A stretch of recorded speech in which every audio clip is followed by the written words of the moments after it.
Today, we're going to discuss some concepts involved in continuous frequency distribution. And this topic mainly belongs to statistics.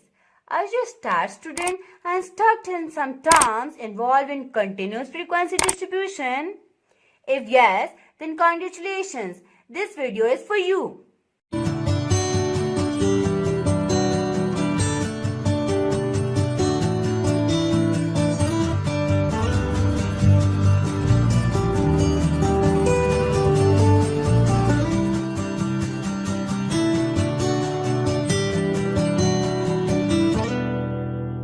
Bismillahirrahmanirrahim and Assalamu alaikum.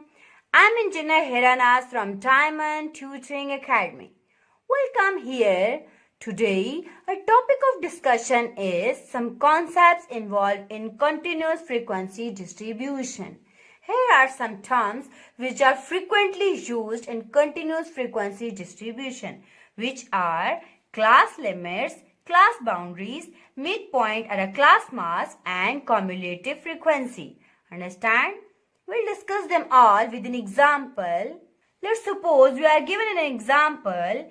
Compute the class boundaries, class marks, and the cumulative frequency for the given data and make frequency distribution for class interval of the size 10. It means here class size is given 10 and we are asked to find out the class boundaries, class marks, and the cumulative frequencies.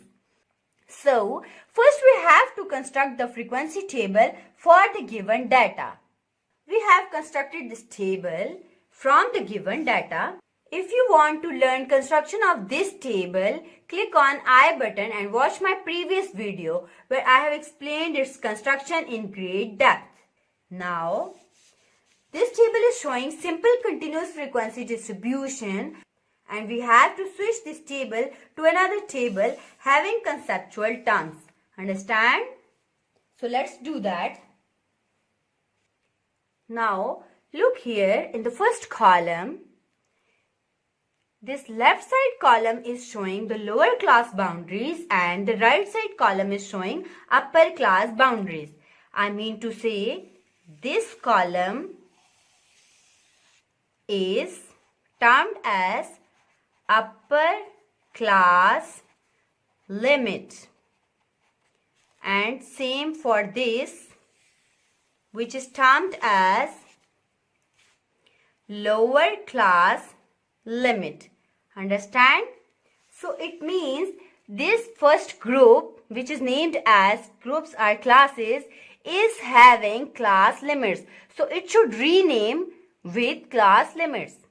Hence, the column 1 contains class limits. So, we can rename this column from class or groups to classes or groups to class limits. So, right here, rename this groups and classes title with class limits. Understand? And put these all values here. Just title is going to be changed. Understand? So, 0 to 9, 10 to 19, 20 to 29, 30 to 39, 40 to 49, 50 to 59, and 60 to 69. After that, we have to create another column for class boundaries where we have to list the boundary for each class. Understand? So, next column we have to create here for class boundaries. Class boundaries.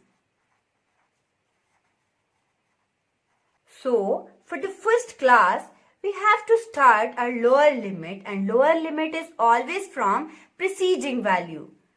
So, before 0, here we have always minus 0.5 value. So, this limit starts from minus 0.5 to, next we have to decide its upper limit. For upper limit or a class boundary, what we have to do? Class boundary is always obtained by adding two successive class limits and dividing them by 2. Let's do that. Here are two successive limits, which is 9 and 10. So we have to add them both and divide by 2. We will have 9.5. And this 9.5 is the upper limit of the previous class and the lower limit of the upcoming class. Understand? So, class boundary for the first class is from minus 0.5 to 9.5. So, the next class will start from 9.5, means it will become lower limit of next coming class. Understand?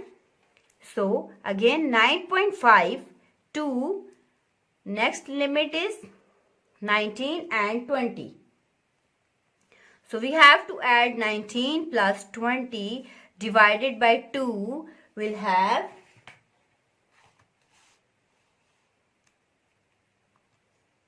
19 plus 20 divided by 2. We will have 19.5.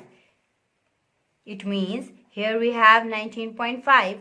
So this is upper limit of class 2, 19.5, and as well as the lower limit of class 3, 19.5.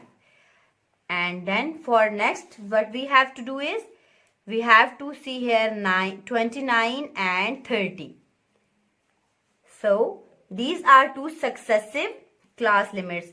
So again what we will do, 29 plus 30 divided by 2 will have 29 plus 30 divide 2, we will have 29.5. So 29.5.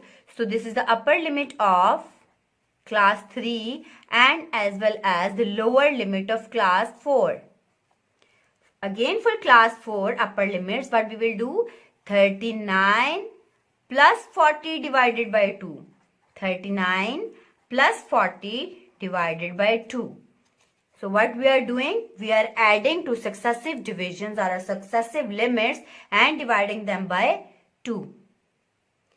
39 plus 40, 79, and divided by 2 we have 39.5.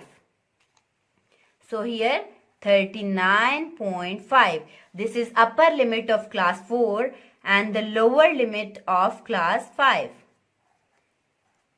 Again for next upper limit, 49 plus 50, 49 plus 50 divided by 2, we have 49 plus 50 divided by 2, 49.5. So we'll write here 49.5. This is upper limit of class 5 and the lower limit of class 6.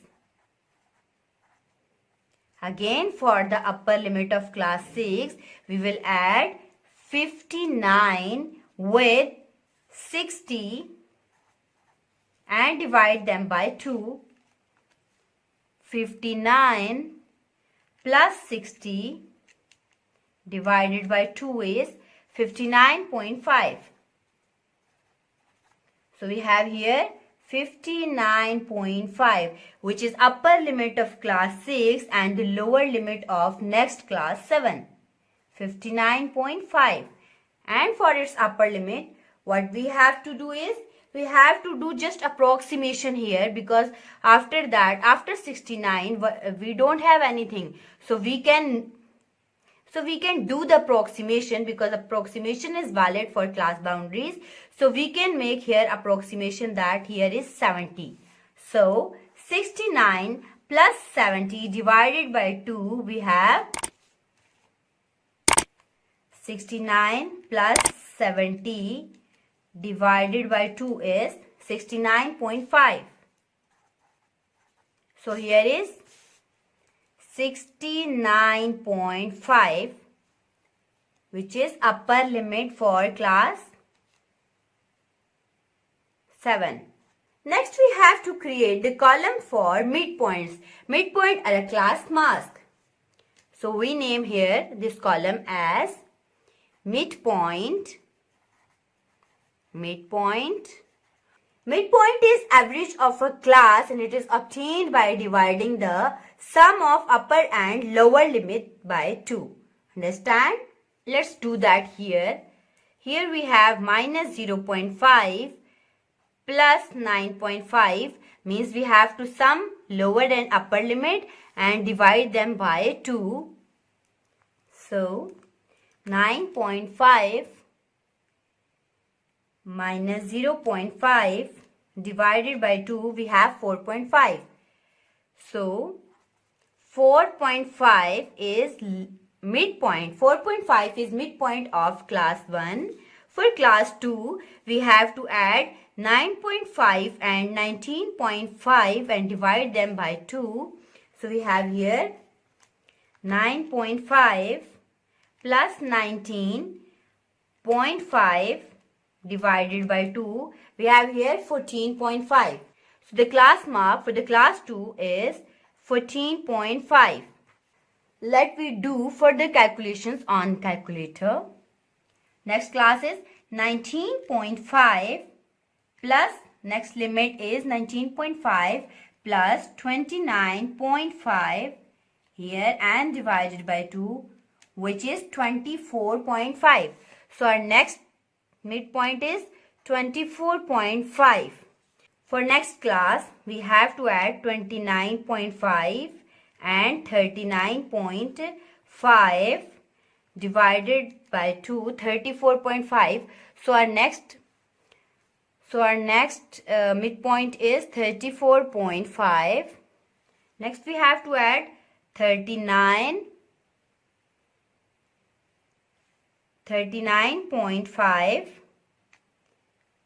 and 49.5, divide them by 2, 44.5. So we have here 44.5.